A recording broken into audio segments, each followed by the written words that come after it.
You know, these Lightner Poma guys, they've been, you know, slaving away working on these foundations, and you know, they're going to spend in total 6 or more weeks doing that, and it's kind of a tough one because if you're a little further away, you don't see all that action happening.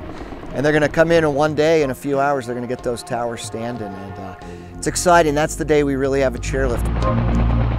You know, whenever you build stuff in rough mountain terrain, you can't drive everywhere in a vehicle. You can't get the concrete truck everywhere, and sometimes getting the helicopter there is just the fastest, cheapest, although it's definitely not cheap, but the fastest, cheapest way to make things happen. And it's definitely a crowd pleaser, you know. You just got to turn the blades on that thing and everybody's stopping by to take a look. But I think something people don't realize is, you know, the bulk of the lift is below ground. It's those big foundations these guys are working so hard doing.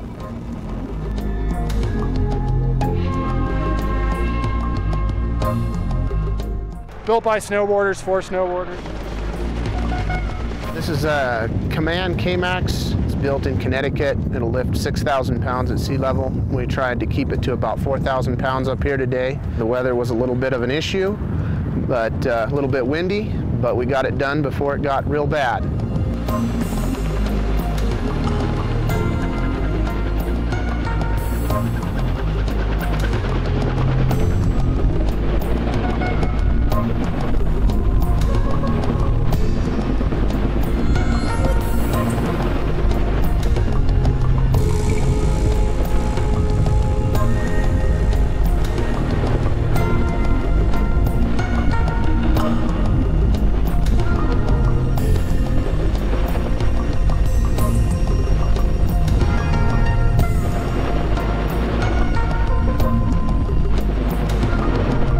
Behind me is Black Mountain Express. This is Arapahoe Basin's first high-speed chairlift, bringing skiers and riders to Black Mountain Lodge at Mid-Mountain.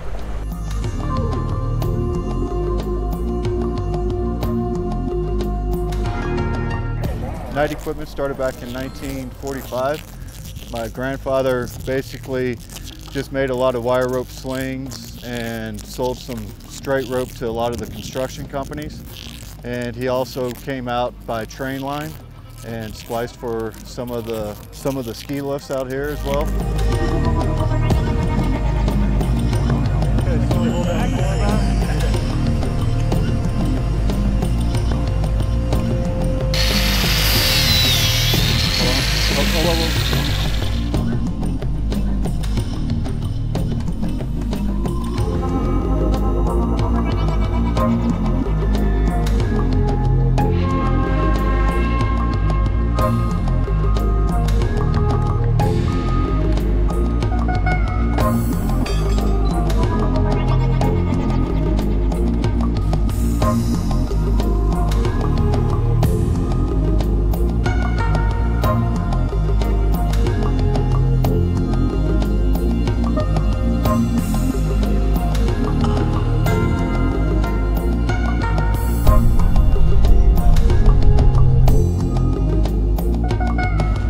Obviously, it's real difficult terrain, difficult foundations, structural situations, a lot of coordination with the client to get the project up and going.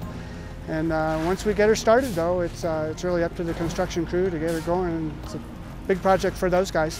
Engineering and the construction crews come together at the end and finally get the thing working in the last week or two. And here we are today.